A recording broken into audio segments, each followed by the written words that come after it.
Hi friends, எல்லோரும் எப்படி இருக்கீங்க? நான் நல்லா இருக்கேன். கண்டிப்பாக நீங்கள் எல்லோரும் நல்லா இருப்பீங்கன்னு நம்புகிறேன். என்னடா ஃபுட்டெல்லாம் எடுத்துகிட்டு பேக் பண்ணி எங்கேயோ கிளம்பிட்டோமான்னு நினச்சிங்கன்னா, கண்டிப்பாக இந்த விலாகு ஒரு அவுட்டிங் விலாகு தான்.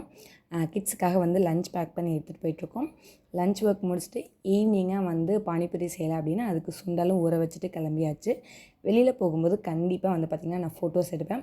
அதுவும் இப்போ ரீசன்ட் டைமில் தம்பியும் வந்து பார்த்திங்கன்னா பாப்பா கூட நின்று போஸ் கொடுக்க ஆரம்பிச்சிட்டாரு. அதனால வந்து எங்கே வெளியில் போகிறதுக்கு முன்னாடி அவங்க 2 பேரையும் நிற்க வச்சு ஃபோட்டோஸ் எடுத்துடுவேன். எனக்கு வந்து பர்சனலாக ஃபோட்டோஸ் பார்த்தாவே அந்த ஃபுல் டேவே வந்து பார்த்திங்கன்னா நம்மளுடைய மெமரியில் வந்து ரீகலெக்ட் ஆகும். ஸோ அதுக்காகவே வந்து பார்த்திங்கன்னா நிறைய ஃபோட்டோஸ் எடுப்பேன். கிட்ஸ் 2 பேருக்குமே வந்து பார்த்திங்கன்னா இப்போது ரீசன்ட் டைமில் தம்பியும் இதுக்கு வந்து இன்ட்ரெஸ்ட் காமிக்கிறதுனால நான் நிறைய ஃபோட்டோஸ் எடுப்பேன். உங்களுக்கு ஃபோட்டோஸ் எடுக்க பிடிக்குன்னா மறக்காமல் கமெண்ட் பண்ணுங்கள். நாங்கள் வந்து அலெக்சாண்ட்ரியா சிட்டிக்கு உள்ளே இருக்கோம். இங்கே வந்து பார்த்திங்கன்னா நிறைய அப்பார்ட்மெண்ட்ஸ் வந்து மேக்ஸிமம் 13 ஃப்ளோர்ஸ் வரைக்கும் இருக்கும். ஒவ்வொன்றும் ஒரு மாதிரி ஒரு இது பார்த்திங்கன்னா ஃபுல்லாக க்ளோஸ்டாக இருக்கும். மிரர் ஒர்க்ஸ் நிறையா பண்ணியிருப்பாங்க. ஒரு சில இதில் பால்கனிஸ் வந்து யூனிக்காக பண்ணியிருப்பாங்க. நிறைய அப்பார்ட்மெண்ட்ஸ் கொஞ்சம் டிஃப்ரெண்ட்டாக இருக்கும். பார்க்க வந்து எல்லாம் வேடிக்கை பார்த்துட்டு போகிறதுக்கு ரொம்பவே நல்லாயிருக்குன்னு சொல்லலாம். நாங்கள் இன்றைக்கி எங்கே வந்திருக்கோன்னு கேட்டிங்கன்னா மட்டாஜார் மால். இங்கே வந்து கிட்ஸ் ஸ்டேஷன் இருக்குது. பெருசாக ஷாப்ஸ் எதுவும் இருக்காது.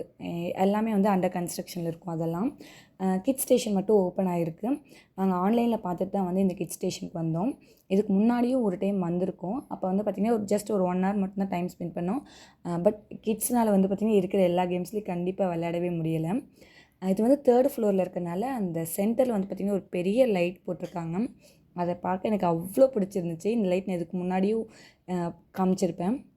கிட்ஸ் ஸ்டேஷனுக்கு உள்ளே போகிறதுக்கு முன்னாடி வந்து பார்த்திங்கன்னா நம்ம வந்து ஃபுல்லாக நம்ம ஷூஸ்லாம் கவர் பண்ணிக்கணும். கிட்ஸுக்கு வந்து ஷூவெல்லாம் ரிமூவ் பண்ணி தனியாக ஒரு கபோர்ட் கொடுத்துருவாங்க, அங்கே வச்சுக்கலாம். ஒவ்வொரு கிட்ஸுக்கும் 1 ஹவருக்கு இவ்வளோன்னு அமௌண்ட் பே பண்ணிவிட்டு ரெசிப்ட் கொடுத்துருவாங்க. அவங்களுக்கு ஒரு டேகும் கொடுத்துருவாங்க. அடல்ட்ஸ்க்கு வந்து பார்த்திங்கன்னா அமௌண்ட் பே பண்ண தேவையில்லை. நம்ம கிட்ஸ் கூட வந்து அவங்கள கேர் பண்ணிக்கிறதுக்கு மட்டும் இருந்தால் போதும். பட் நம்ம ரொம்ப வந்து டேக் கேர் பண்ணணுங்கிறதில்ல. ஒவ்வொரு கேம்ஸ்க்கும் வந்து பார்த்திங்கன்னா 2 இல்லைனா 3 டேக் கேர் இருப்பாங்க. அவங்களே வந்து ஃபுல்லாக பார்த்துப்பாங்க. இங்கே நிறைய கேம்ஸ் வந்து பார்த்திங்க எப்படி இருக்குன்னா, அதாவது ஒரு அரேஞ்ச்மெண்ட் பண்ணுற மாதிரி டிஸ்மேண்டில் பண்ணி வச்சுருப்பாங்க. ஒரு கார் எடுத்துட்டிங்கன்னா அதில் வீலு பார்ட்ஸு எல்லாமே வந்து டிஸ்மேண்டில் பண்ணி நம்ம ரீஅரேஞ்ச் பண்ணுற மாதிரி இருக்கும். கிட்ஸுக்கு வந்து ஸ்லைட்ஸு, இந்த மேக்னெட்ஸ் மூவ் பண்ணுறது, இதெல்லாம் நான் சின்ன பிள்ளையா இருக்கும்போது, அதாவது நம்ம சின்ன பிள்ளையா இருக்கும்போது விளையாண்டது. அதுக்கப்புறம் நான் இப்போ தான் விளையாட ரொம்ப நாள் ஆச்சு. எனக்கு ரொம்ப இதில் வந்து ரொம்ப பிடிச்சது பார்த்திங்கன்னா அந்த கார் அரேஞ்ச்மெண்ட்ஸ், ஏகப்பட்ட கார் கலெக்ஷன்ஸ் ஏகப்பட்டது இருந்தது.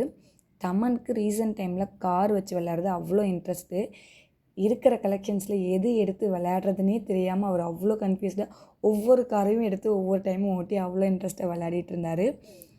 தம்பியை மட்டும் சொல்கிறதுக்குள்ள நம்மளுமே வந்து பார்த்திங்கன்னா ஒரு இன்ட்ரெஸ்ட்டாக ரிலாக்ஸாக விளையாடுற அளவுக்கு நிறைய குட்டி குட்டி கேம்ஸ் இருந்துச்சு.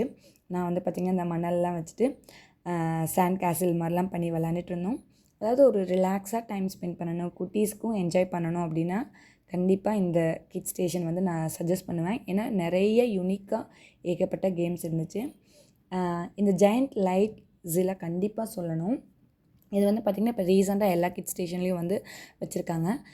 தம்பி வந்து இதை ஒவ்வொன்றா பாப்பா வந்து அரேஞ்ச் பண்ண தம்பி வந்து பார்த்திங்கன்னா அந்த ஸ்டிக் ஒவ்வொன்றா அந்த ஹோல்லேருந்து எடுத்து தூக்கி போட்டுகிட்டே இருந்தார். இந்த செகண்ட் குட்டீஸுங்களுக்கு எல்லாருக்குமே இருக்கிற ஒரு ஜென்ரலான கேரக்டர் என்னென்னு தெரில. பாப்பா விளையாண்டா அவர் வந்து அதை கலைச்சி விட்டுட்டே இருப்பார். கடைசியாக பாப்பா வந்து லக்ஷிதான ஃபஸ்ட் லெட்டரும் தமனுக்கு வந்து டீங்கிற 2 லெட்டர் வந்து அரேஞ்ச் பண்ணாங்க. ரொம்ப அழகாக நீட்டாக பண்ணியிருந்தாங்க. நிறைய கேம்ஸ் இருக்குது. குட்டி குட்டி கேம்ஸு, கிச்சன் செட்ஸு, அது மாதிரி ஏகப்பட்டது இருக்குது. உள்ளேயே வந்து பார்த்திங்கன்னா ஃபுட் கோர்ட் மாதிரி இருக்குது. அங்கே வந்து பார்த்திங்கன்னா நாங்கள் கரெக்டாக போயிருந்த அன்றைக்கி 2 கிட்ஸுக்கு வந்து பர்த்டே போல், அதுக்காக வந்து பார்த்திங்கன்னா டெக்கரேஷன் பண்ணிவிட்டு அரேஞ்ச்மெண்ட் பண்ணிகிட்டு இருந்தாங்க. இந்த ஏரியா வந்து கண்டிப்பாக சொல்லணும். இதுக்குள்ளே வந்து பார்த்திங்கன்னா பிலோ 5 இயர்ஸ் அலோடு கிடையாது. பாப்பா மட்டும்தான் அலோவ் பண்ணாங்க. குட்டி குட்டி பால்ஸ் இருந்துச்சு. ஸோ அவங்க காதுக்குள்ளே போயிடக்கூடாது அப்படிங்கிறதுக்காக காட்டனும் வந்து வச்சு விட்டுறாங்க. எகெயின் ரிட்டன் வரப்போ அதை கரெக்டாக கலெக்ட் பண்ணி வேஸ்ட்லேயும் தூக்கி போட்டுறாங்க. பாப்பா வந்து இதில் ரொம்ப ஜாலியாக விளையாடிட்டு இருந்தா. எங்களுக்கே ஒரு 2 ஹார்ஸ் டைம் எப்படி போச்சுன்னு தெரில, அந்தளவுக்கு ஈஸியாக போயிடுச்சு. ஸோ கிட்ஸுக்கு சாப்பாடு எடுத்துகிட்டு போயிட்டு கடைசியாக வந்து வீட்டில் தான் வந்து சாப்பிட்டோம். அவங்களுக்கு வந்து பார்த்திங்கன்னா ஜஸ்ட் ஒரு சைட் டிஷ்க்கு ஆம்லேட் மட்டும் போட்டு கொடுத்தாச்சு.